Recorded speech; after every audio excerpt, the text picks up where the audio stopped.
चलिए एक बार फिर आपका स्वागत है। ऐसे ही इस YouTube चैनल से प्यार करते रहिए, पढ़ाई से प्यार करते रहिए। चलिए आइए, कल हम 15 ऑब्जेक्टिव पार्ट 1 में बताए हैं, जो कि सब पूछा हुआ क्वेश्चन है 10th में। चलिए अब आगे बढ़ते हैं, ठीक है। इसमें आइए देखिए कितना ये है। चलिए आइए 16 नंबर बनाते हैं। लिखा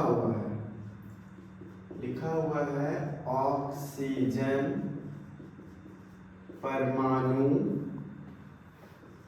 की बाह्यतम कक्षा में इलेक्ट्रॉनों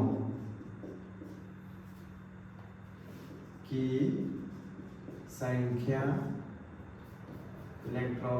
संख्या है। ठीक है, क्वेश्चन क्या कर रहा है आपका कि ऑक्सीजन परमाणु के बाह्यतम कक्षा में इलेक्ट्रॉनों की संख्या है। ठीक है, चलिए आइए ऑप्शन देखते हैं। ए में है 2, बी में है 6, सी में है 3 और डी में है 4। ठीक है, सबसे पहले जानते हैं ऑक्सीजन का संकेत क्या है। तो क्या है O। ऑक्सीजन का परमाणु संख्या क्या है तो 8। ठीक है, पूरा संपूर्ण हल करना है। ठीक है, बिल्कुल। ऑक्सीजन का इलेक्ट्रॉनिक विन्यास क्या होगा 2,6। तो बताइए क्या बोल रहा है, बाह्यतम कक्षा में। या तो बाह्यतम कक्षा बोलता या तो संयोजी इलेक्ट्रॉन बोले, दोनों क्या है, बात बराबर है कि बाह्यतम कक्षा में इलेक्ट्रॉन की संख्या बोले या संयोजी इलेक्ट्रॉन बोले। तो बताइए बाह्यतम कक्षा में कितना इलेक्ट्रॉन है, 6 इलेक्ट्रॉन है। ठीक है, ऑक्सीजन परमाणु के संयोजी इलेक्ट्रॉन की संख्या कितनी है तो कितना होगा 6। बात समझ में आया। हाँ, आगे आइए। अब 17 है सल्फर परमाणु। क्या लिखा हुआ है, सल्फर परमाणु की बाह्यतम कक्षा में इलेक्ट्रॉन की संख्या है। ये इलेक्ट्रॉन लिखा हुआ है, ठीक है, तो समझ जाइएगा। ए में है 4, बी में है 5, सी में है 6 और डी में है 7। चलिए बाह्यतम कक्षा फिर से आया है। बाह्यतम कक्षा जब फिर से आया तो फिर से हम लिखेंगे संयोजी इलेक्ट्रॉन। बिल्कुल नहीं ये सोचना है कि हमको एक ही बार लिख के छोड़ देना है, नहीं, अपना काम करना है। फिर आइए सल्फर में। सल्फर का संकेत क्या है S। सल्फर का संकेत क्या है S, यहां लिख देते हैं। सल्फर का संकेत क्या है S। सल्फर का परमाणु संख्या क्या होता है तो 16। फिर सल्फर का इलेक्ट्रॉनिक विन्यास क्या है तो 2, 8, 6। ठीक है, संपूर्ण ज्ञान रहेगा तभी बाह्यतम कक्षा में निकलेगा, तभी संयोजी इलेक्ट्रॉन निकलेगा। अब बताइए बाह्यतम कक्षा में कितना इलेक्ट्रॉन है तो 6 इलेक्ट्रॉन है। बात समझ में आया। यदि यही पूछ देता कि कोर इलेक्ट्रॉन कितना है तो बताइए कोर इलेक्ट्रॉन कितना हो जाता 10। कितना हो जाता 10। बाह्यतम कक्षा में पूछे 6, संयोजी पूछे 6, वही कोर इलेक्ट्रॉन पूछता तो कितना होता 10। ठीक है, चलिए आगे बढ़ते हैं। 18 आगे है, अगला बताते हैं। आगे है निकेल। क्या है, निकेल की परमाणु संख्या है। निकेल का परमाणु संख्या है 27, बी में है 28, सी में है 29 और डी में है 30। चलिए इसको भी निकालने का बहुत, चारों ऑप्शन पे आप लोग ध्यान दीजिएगा। 30 नंबर में होता है जिंक। जिंक बोले तो जेडन जस्ता। 29 नंबर में होता है कॉपर। क्या? कॉपर। अब बचा 27 और 28, तो होता है लोहा, कोबाल्ट, निकेल। लोहा होता है 36, कोबाल्ट होता है लोहा होता है 26, ठीक है, सॉरी 36 बोला, 26। लोहा होता है 26, लोहा के बाद होता है कोबाल्ट। कोबाल्ट होता है 27। लोहा, कोबाल्ट, निकेल। लोहा, कोबाल्ट, निकेल। तो निकेल कितना नंबर में हो गया? 28 में। तो बताइए निकेल का परमाणु संख्या क्या हो गया? 28। इसी के बहाने, एक क्वेश्चन के बहाने हमको 27 के याद हो गया, 29 में याद हो गया और 30 में याद हो गया। बात समझ में आया? ऐसे करके सबको हल करना है, ठीक है। आगे आइए 19 में लिखा हुआ है लोहा। अभी देखिए लोहा का चर्चा किए थे। लोहा की परमाणु संख्या है, चलिए ए में क्या लिखा हुआ है? 23, बी में क्या लिखा हुआ है? 26, सी में क्या लिखा हुआ है? 25 और डी में क्या लिखा हुआ है? 24। फिर से आइए, चारों को हल करेंगे। आप लोग भी जब क्लास में दिखाते हैं तो चारों का हल करके लाइए। ऐसे कि नहीं बस आंसर मार दिए, बेईमानी नहीं करिए, ईमानदारी से पढ़ाइए, ईमानदारी से पढ़िए, ईमानदारी से जिए। और क्या बोले? चलिए 24 में होता है क्रोमियम, ठीक। 25 में होता है मैग्नीज, बोले तो Mn। 26 में होता है लोहा, लोहा बोले तो Fe, जिसको बोलते हैं फेरम, ठीक है। 23 में देखिए, अब 21 में होता है स्कैंडियम, 22 में होता है टाइटेनियम और 23 में होता है वेनेडियम। तो बताइए किसका पूछ रहा था? लोहा का। तो लोहा का कितना हो जाएगा? 26। बताइए कैसा लगा? ठीक है। अब चलिए आगे आइए 20 में है, आगे है, आगे इसमें लिखा हुआ है कि आधुनिक आवर्त सारणी। क्या लिखा हुआ है? आधुनिक आवर्त सारणी में, आधुनिक आवर्त सारणी में वर्गों की संख्या कितनी है? संख्या कितनी है? ठीक है। चलिए ए में क्या लिखा हुआ है? 7, बी में क्या लिखा हुआ है? 9, सी में क्या लिखा हुआ है? 8 और डी में क्या लिखा हुआ है? 18। तो चलिए पूरा ज्ञान ले लेंगे ऑब्जेक्टिव में, ठीक है, ताकि आपको दिक्कत ना हो। चलिए सबसे पहले आइए, आधुनिक आवर्त सारणी के पिता कौन है? हेनरी मोसले। एक ऑब्जेक्टिव हो गया। हल कर रहे हैं मात्र 20 नंबर का, लेकिन इसमें बहुत सारा चीज बन जाएगा, ठीक है। चलिए आधुनिक आवर्त सारणी में कितने कतार होते हैं? कितने कतार? कितने कतार होते हैं यानी कितने स्तंभ होते हैं? तो 2 स्तंभ होते हैं। कितने स्तंभ होते हैं? 2 स्तंभ। 2 स्तंभ होते हैं, ठीक है। 2 स्तंभ का नाम क्या क्या है? एक का नाम है क्षैतिज स्तंभ और एक का नाम है उदग्र स्तंभ, ठीक है। क्षैतिज स्तंभ को बोलते हैं आवर्त और उदग्र स्तंभ को बोलते हैं वर्ग, ठीक है। कितने कतार है? 2 कतार, क्षैतिज कतार और उदग्र कतार। क्षैतिज कतार का नाम होता है आवर्त और उदग्र कतार का होता है वर्ग। आवर्त कितने हैं? 7। आवर्त कितने हैं? 7 और वर्ग कितने हैं? 18। वर्ग कितने हैं? 18। तो हमसे पूछ रहा था वर्गों की संख्या, तो कितना हो जाएगा? 18। यदि होता आवर्तों की संख्या, क्या होता? आवर्तों की संख्या, तो हम क्या मान देते हैं? 7। बात समझ में आया आपको? चलिए आगे, आगे है, आगे लिखा हुआ है आधुनिक आवर्त सारणी। क्या लिखा हुआ है? आधुनिक आवर्त सारणी। आधुनिक आवर्त सारणी के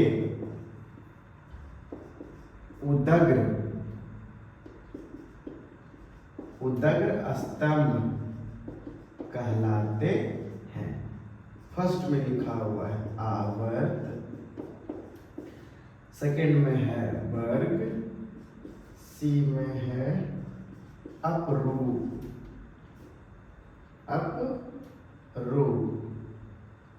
और डी में है NOT, नन ऑफ दीज। चलिए आइए, अभी तो हम लोग चर्चा किए थे कि आधुनिक आवर्त सारणी, ठीक है, इसके पिता कौन है, तो मोस्टली अभी पूरा बताए थे भैया, ठीक है। तो बताइए उदग्र स्तंभ, स्तंभ कै प्रकार के होते हैं, दो प्रकार के। कौन कौन स्तंभ, क्षैतिज स्तंभ और उदग्र स्तंभ। बताइए क्षैतिज का नाम क्या था, आवर्त, लेकिन यहाँ पूछ रहा है किसका, उदग्र का।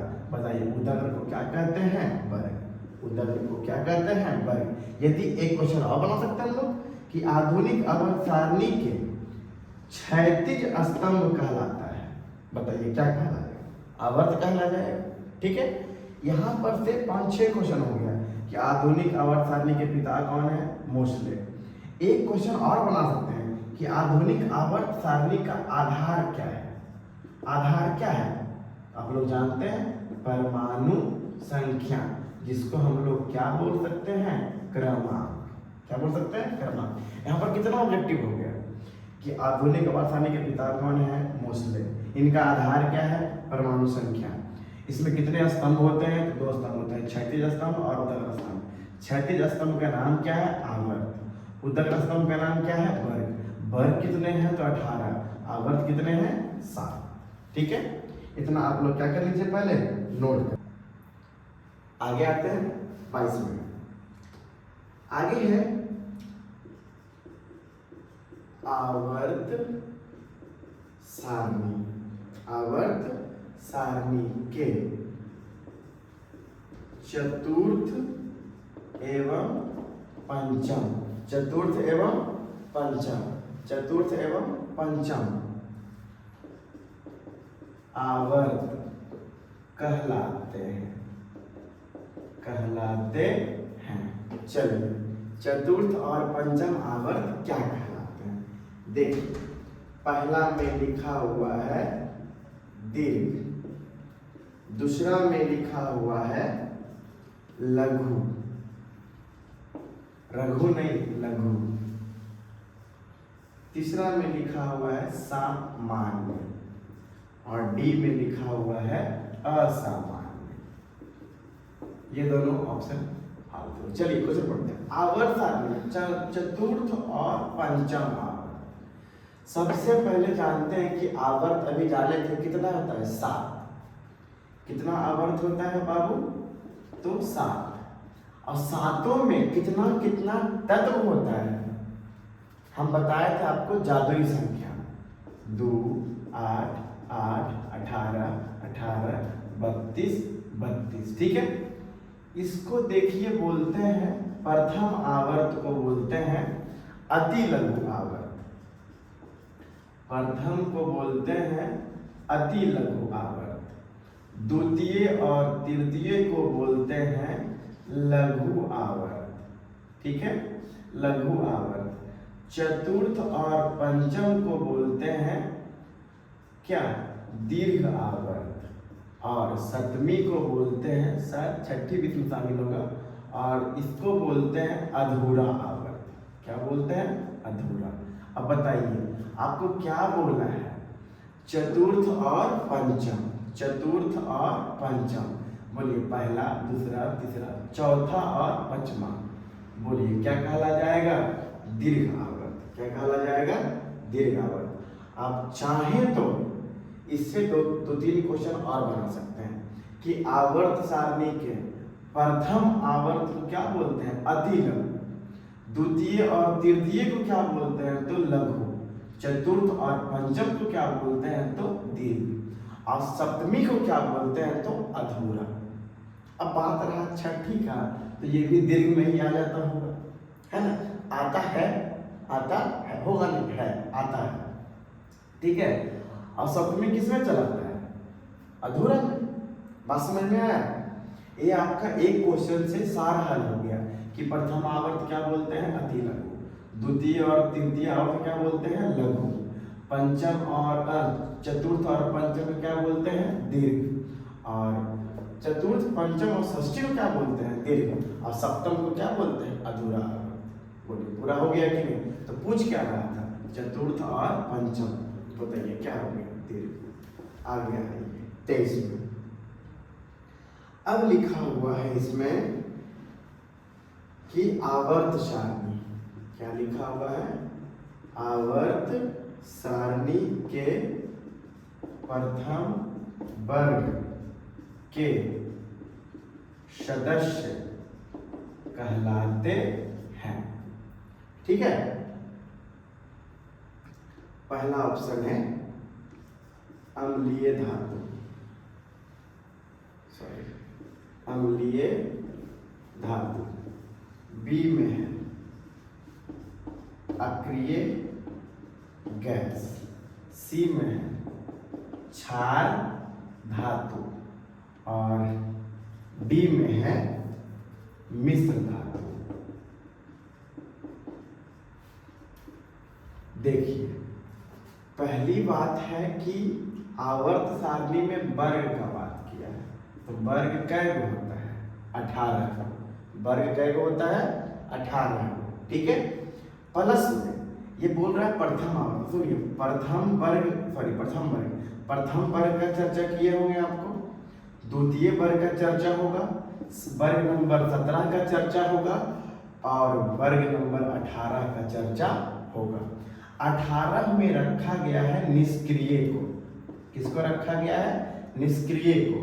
17 में रखा गया है हैलोजन को, किसको रखा गया है, हैलोजन परिवार को। और वर्ग एक में रखा गया है क्षार धातु को, वर्ग एक में रखा गया है क्षार धातु को, और वर्ग 2 में रखा गया है क्षार मृदा धातु को, क्षार मृदा धातु को।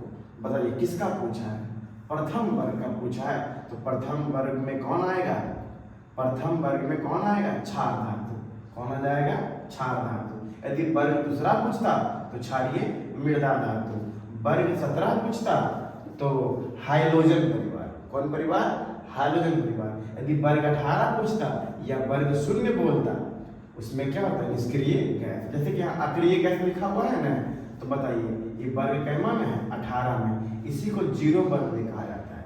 अब बात आता है कि 18 वर्ग को 0 समूह क्यों कहा जाता है, इसलिए कहा जाता है क्योंकि 18 वर्ग में सभी सदस्य का संयोजकता क्या होता है, 0 होता है। क्या होता है, 0 होता है। चलिए आगे बढ़ते हैं। ठीक है, तो प्रथम वर्ग वाले क्या कहा जाएंगे, क्षार धातु, वर्ग 2 वाले क्या कहलाएंगे, क्षारीय मृदा धातु, वर्ग 17 वाला क्या कहलाएंगे, हाइलोजन, और वर्ग 18 वाला या वर्ग 0 वाला क्या कहलाएंगे, निष्क्रिय गैस या अक्रिय गैस। ठीक है, चलिए आइए 24 नंबर में आइए। अभी धीरे धीरे करके फिर ऐसे आगे बढ़ते हैं। ठीक है, चलिए आगे है पोटेशियम। क्या है, पोटेशियम। हम जो भी क्वेश्चन बताएंगे सारा परीक्षा में पूछा हुआ है या पूछे। ठीक है, पोटेशियम की परमाणु संख्या 19 है, परमाणु संख्या 19 है, तो इसकी संयोजकता ज्ञात करें, इसकी संयोजकता है। चलिए आते हैं, पहला ऑप्शन में है 2, दूसरा में है 3, तीसरा में है 1 और चौथा में है 4। देखिए लिखा हुआ है पोटेशियम का परमाणु संख्या क्या है, 19। आपको लोड लेना नहीं है, पोटेशियम का परमाणु संख्या लिख दिया है। तो चलिए 19 का सबसे पहले बनाएंगे इलेक्ट्रॉनिक विन्यास। तो क्या होता है, 2 8 8 1, 8 8 16, 16 2 18, 18 1 19। वो किससे बनता है, जादुई संख्या से। ठीक है, अब बताइए संयोजकता निकालने के लिए सबसे पहले हमको ज्ञात करना होगा संयोजी इलेक्ट्रॉन, संयोजी इलेक्ट्रॉन। तो बताइए इसका संयोजी इलेक्ट्रॉन कितना है, 1। जब 1 है तो क्या कहलाएगा, धातु, और धातु इलेक्ट्रॉन को त्याग करता है। क्या करता है, त्याग। तो ये अपना 1 इलेक्ट्रॉन त्याग कर देगा, तो इसका संयोजकता क्या बन जाएगा, 1 बन जाएगा। यानी धातु का संयोजकता वही होता है जो उसका बाह्यतम कक्षा में होता है, यानी जो उसका संयोजी इलेक्ट्रॉन होता है। तो बताइए धातु 1 2 3 वाले धातु कहलाते हैं, तो यहाँ कितना है 1 है, तो ये अपना 1 इलेक्ट्रॉन जो है इलेक्ट्रॉन बाह्यतम कक्षा में वही कहा जाएगा संयोजकता। बताइए कितना हो जाएगा 1। ठीक है, चलिए आगे बढ़ते हैं। आगे है सिलिकॉन क्या है। चलिए कितना नंबर में आ जाएंगे, 25 नंबर में आ जाएंगे कि सिलिकॉन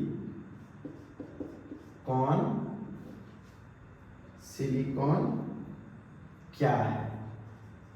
सिलिकॉन क्या है, सिलिकॉन होता है, सिलिकॉन क्या है। ए में हो जाएगा, ए में है धातु, बी में है अधातु, सी में है उपधातु और डी में है इनमें से कोई नहीं, बोले तो नन ऑफ दी। चलिए पहले सिलिकॉन के बारे में जानते हैं कि सिलिकॉन का संकेत क्या है, SI। सिलिकॉन का संकेत क्या है, SI। और सिलिकॉन का परमाणु संख्या कितना होता है, 14। तो इसी के सहारे इसका विन्यास क्या हो जाएगा, 2 8 4। क्या हो जाएगा, 2 8 4। तो बताइए जिसके बाह्यतम कक्षा में 4 हो, बाह्यतम कक्षा में 4, बताइए 1 2 3, 1 2 3 वाले क्या कहलाते हैं, धातु। 4 वाले क्या कहलाते हैं, उपधातु। 5 6 7 वाले क्या कहलाते हैं, अधातु। और 8 वाले क्या कहलाते हैं, निष्क्रिय गैस। तो चलिए जिसमें कि यदि बाह्यतम कक्षा में कार्बन का भी बाह्यतम कक्षा में 4 होता है, कार्बन का भी बाह्यतम कक्षा में 4 होता है, लेकिन कार्बन क्या है, अपवाद है, इसीलिए क्या होता है, अधातु। लेकिन बाकी सब नियमों को पालन करता है।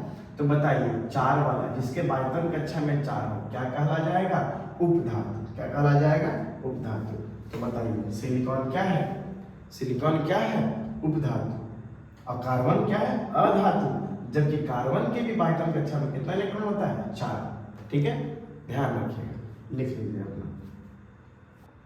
चलिए 26 में आइए। ठीक है, चलते हैं। अब क्या है कि वे तत्व लिखा हुआ है, वे तत्व जिनके बाहरी सेल पूर्ण होते हैं कहलाते हैं। पहला में लिखा है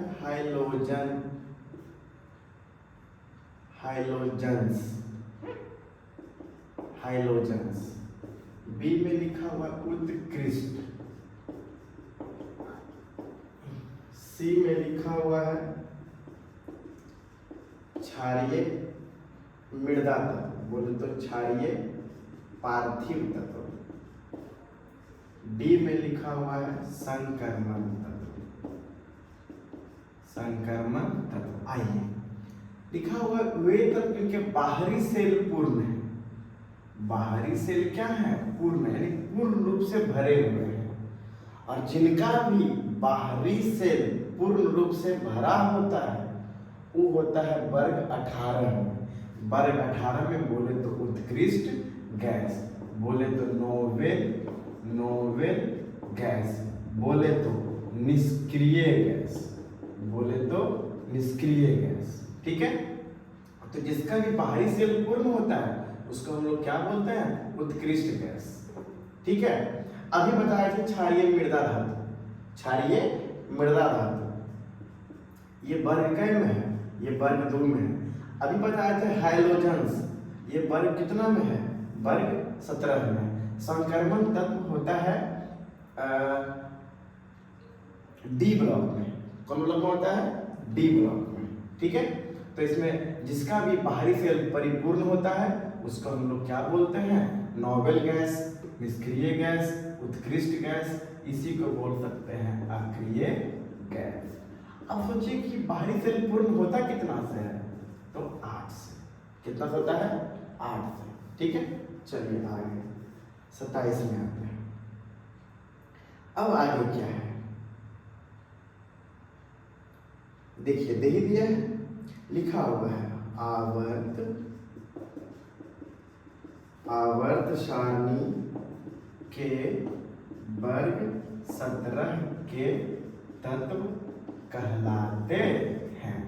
देखिए, ए में है क्षारीय धातु, ए में है क्षारीय धातु, बी में है संक्रमण धातु, संक्रमण धातु, धातु में लिखा हुआ है संक्रमण तत्व होता है, ठीक है। सी में है हैलोजन्स, हैलोजन्स, और डी में है क्षारीय पार्थिव, इसी को बोलते हैं मृदा। देखते हैं कोई डेड कर जाता है, कोई मर जाता है तो उसका क्या बोलता है, पार्थिव शरीर बोलता है ना, उसी को बोलते हैं क्षारीय मृदा धातु, क्षारीय मृदा, या मृदा लिखिए या क्या लिखिए, पार्थिव लिखिए, ठीक है। चलिए, अब है आवर्त सारणी के वर्ग 17 में, अभी हम चर्चा किए थे वर्ग 17 में कौन होता है, हैलोजन्स। वर्ग 17 में कौन होता है, हैलोजन्स। वर्ग 1 में कौन होता है, क्षारीय, और वर्ग 2 में क्या होता है, क्षारीय मृदा धातु मतलब पार्थिव धातु, और डी ब्लॉक में क्या होता है, संक्रमण तत्व। चलिए आगे आते हैं 28 में। 28 में क्या है, 28 में है ऑक्सीजन, क्या लिखा हुआ है, ऑक्सीजन आवर्त सारणी के किस आवर्त में है। चलिए, पहला है प्रथम, ए में है प्रथम, बी में है तृतीय, सी में है द्वितीय, और डी में है चतुर्थ। आवर्त आपको हम बताए थे कि आवर्त कितना है, 7। आवर्त कितना है, 7। और चर्चा किसका हुआ है, ऑक्सीजन का। तो आइए, ऑक्सीजन का परमाणु संख्या क्या है, 8। ऑक्सीजन का विन्यास क्या होता है, 2,6। बताइए ये कितना घर में गया है, 2 घर में, 2 और 6 कितना है, 2 है, ये 2 है, तो ये हो जाएगा द्वितीय आवर्त में। कौन सा आवर्त में, द्वितीय आवर्त में। तो बताइए कि चतुर्थ आवर्त में कौन होगा, आप लिख सकते हैं, पोटेशियम कितना होता है, 19। तो बोलिए 2, 8, 8, 1, 2, 8, 8, 1। ये बताइए कौन सा आवर्त में है, चतुर्थ आवर्त, 1, 2, 3, 4, ठीक है। अब फिर द्वितीय का लिखिए दिए। अब तृतीय का लिखिए सर, तृतीय का लिखते हैं सोडियम, लिखते हैं सोडियम कितना होता है, 11। 11 क्या निकलता है, 2, 8, 1 भाई 1, 2, 3। अब बोलिएगा कि प्रथम का लिख दीजिए, तो प्रथम का लिख देंगे हाइड्रोजन और हीलियम, हाइड्रोजन और हीलियम। बात समझ में है कि ऑक्सीजन का बोला है तो हमको परमाणु संख्या याद होना होगा, 8 होता है, 2, 6, तो कितना घर में प्रवेश किया, 2 घर में, तो ये द्वितीय आवर्त का है। सोडियम 2, 8, 1, तो 1, 2, 3 सेल में गया, 3 सेल में गया, तो क्या है तृतीय आवर्त का। जैसे पोटेशियम कितना, 19, तो 2, 8, 8, 1, तो कितना हो गया, 4 सेल में गया, 1, 2, 3, 4, तो हो गया चतुर्थ आवर्त, चतुर्थ आवर्त में, ठीक है। जितना सेल उतना आवर्त। अब कैल्शियम लिखा हुआ है, तो कैल्शियम कितना होता है, 20, तो 2, 8, 8, 2, 1, 2, 3, 4, ये चतुर्थ 4 सेल में गया है, यानी चतुर्थ आवर्त में, यानी जितना रहेगा उतना आवर्त कहला जाएगा, ठीक है। 1, 2, 3, 4। द्वितीय में 2, 6 हो गया, तो फर्स्ट और सेकंड द्वितीय आवर्त का तत्व। बात समझ में आया। चलिए आगे आते हैं 29 नंबर में। आगे बहुत सारा क्वेश्चन है, ठीक है, देखते हैं क्या है, देखते हैं क्या है। चलिए आगे देखिए, और आगे में है कि एक लिखा हुआ है तिर्यक नियम, तिर्यक नियम, तिर्यक नियम का प्रतिपादन। तिर्यक नियम का प्रतिपादन किस वैज्ञानिक ने किया? किस वैज्ञानिक ने किया? सॉरी, पहला है न्यूलैंड,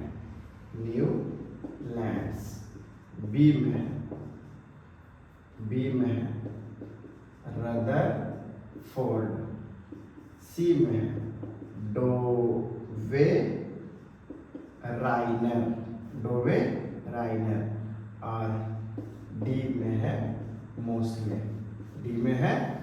चलिए आइए, तिर्यक नियम जिसको हम लोग बोलते थे त्रिक सिद्धांत। क्या बोलते थे? त्रिक सिद्धांत। ये त्रिक सिद्धांत क्या था? त्रिक सिद्धांत यही था कि इसमें त्रिक का मतलब क्या होता है? तीन। इसमें तीन तत्व रहेंगे, प्रथम और अंतिम के परमाणु भार का औसत बीच वाले तत्व के परमाणु भार के बराबर होगा। अब मन में आ रहा होगा, एक आध उदाहरण दे दीजिए, ठीक है? तो इसका था लिथियम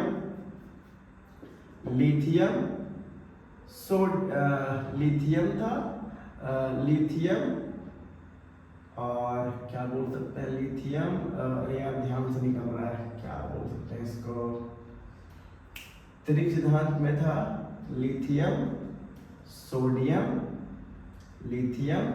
सोडियम और शायद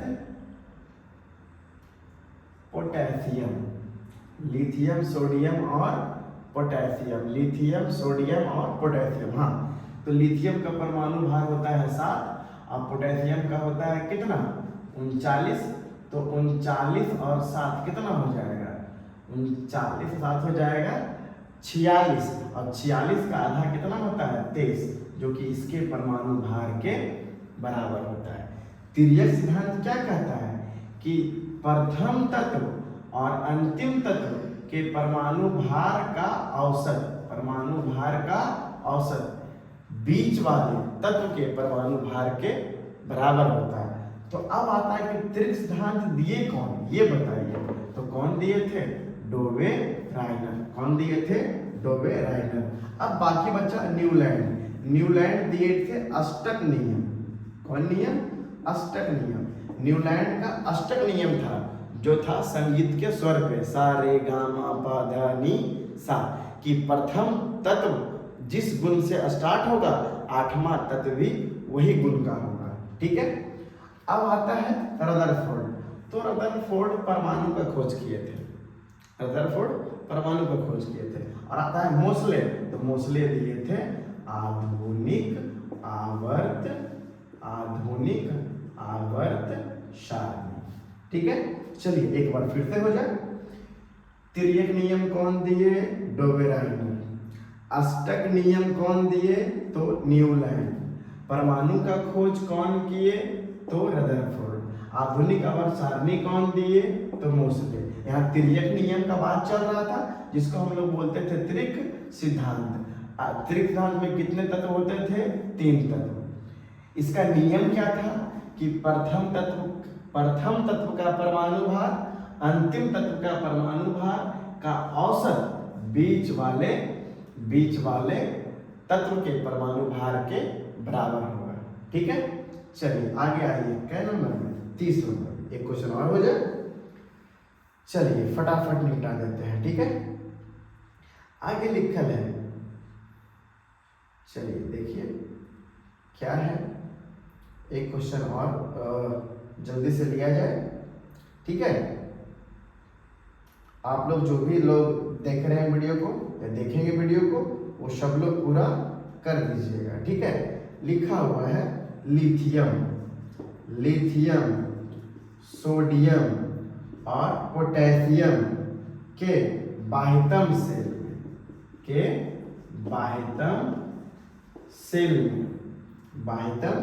सेल में कितने इलेक्ट्रॉन होते हैं? कितने इलेक्ट्रॉन हैं? चलिए पहला में है 1, बी में है 2, सी में है 3 और डी में है कितना 4। चलिए आइए अब जानते हैं हम लोग लिथियम, सोडियम और पोटेशियम। लिथियम का परमाणु संख्या होता है 3, सोडियम का परमाणु संख्या होता है 11, पोटेशियम का होता है 19। तो चलिए लिथियम का विन्यास का निकल जाएगा 2,1, इसका क्या होगा 2,8,1, पोटेशियम क्या होगा 2,8,8,1। सबके बाह्यतम कक्षा में कितना इलेक्ट्रॉन होता है 1 इलेक्ट्रॉन। कितना होता है 1। और आप लोग पढ़े होंगे किसी भी वर्ग में, किसी भी वर्ग में सभी तत्व का बाह्यतम कक्षा में यानी संयोजी इलेक्ट्रॉन क्या होता है समान होता है। ठीक है, चलिए तो इसका आंसर क्या हो जाएगा 1। ठीक है, सब लोग लिख लीजिए, पूरा बना लीजिए।